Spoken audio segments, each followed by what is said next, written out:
Duty साहब मुना भाई धन्यवाद। मेरा फोटो यानंतर मी अविनाश राणे यांना विनंती करतो की आपण या मेळाव्याला संबोधित करावं। महाराष्ट्राचं आराध्य दैवत राजे शिवछत्रपती भारतीय घटनेचे शिल्पकार परमपूज्य डॉक्टर बाबासाहेब आंबेडकर तसेच वंदनीय शिवसेना प्रमुख श्रीमान बाळासाहेब ठाकरे दिघे साहेब आणि सर्वच महाराष्ट्रातील मान्यवर ज्यांचा आदर्श घेऊन आपण जगतो चालतो काम करतो त्या सगळ्यांना विनम्र अभिवादन। आज या ठिकाणी मंचकावर शिवसेनेचे उपनेते आपल्या सगळ्यांचे लाडके खासदार शेवाळे साहेब उपस्थित आहेत। तसेच चेंबूर विधानसभेचे नवनिर्वाचित आमदार माननीय तुकाराम काते साहेब यांच्या आजच्या या विजयी मेळाव्याला उपस्थित असलेले महायुतीचे सर्व पदाधिकारी त्याचप्रमाणे चेंबूर विधानसभेचे आपण देखील सर्व मान्यवर पदाधिकारी ज्यांनी या विधानसभेमध्ये महायुतीचा विजय मिळवण्यासाठी अहोरात्र मेहनत घेतली परिश्रम घेतले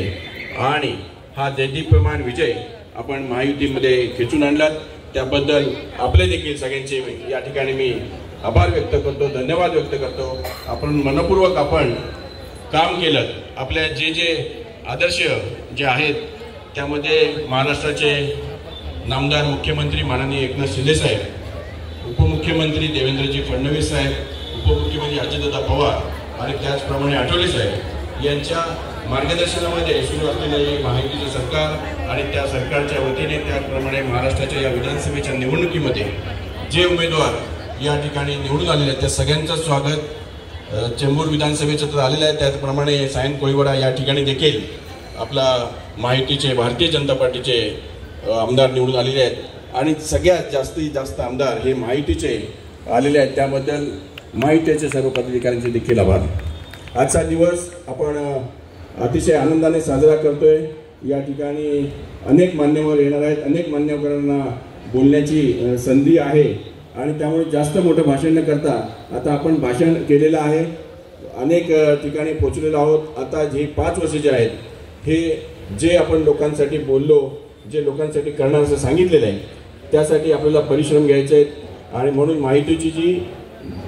वज्रमूठ जी आपण या निवडणुकीमध्ये एकजुटीने दाखवली ती यापुढे देखील जे काही आपले सगळे कार्यक्रम असतील त्या उपक्रमांना सर्व महायुतीचे पदाधिकारी एकत्र राहतील अशा प्रकारची काळजी आमचे सर्वच पदाधिकारी घेतील। मी खास करून शाखा प्रमुखांना या ठिकाणी सांगेन विधानसभेचे पदाधिकारी आहेत त्यांना देखील सांगेन पुढे आपण जे काम करणार आहोत त्या कामामध्ये आपल्या महायुतीचा ठसा दिसला पाहिजे आणि त्यामुळे महायुतीचे जे पदाधिकारी आहेत ते जसे निवडणुकीमध्ये एकत्र होते तशाच प्रकारे पुढे देखील एकत्र राहून आपण हा विजय जो संपादन केलेला आहे याच्यापेक्षा आणखीन पुढे जे आपल्याला विजय मिळवायचे आहेत त्यासाठी ही महायुतीची वज्रमूठ आपण एकत्र करूया आणि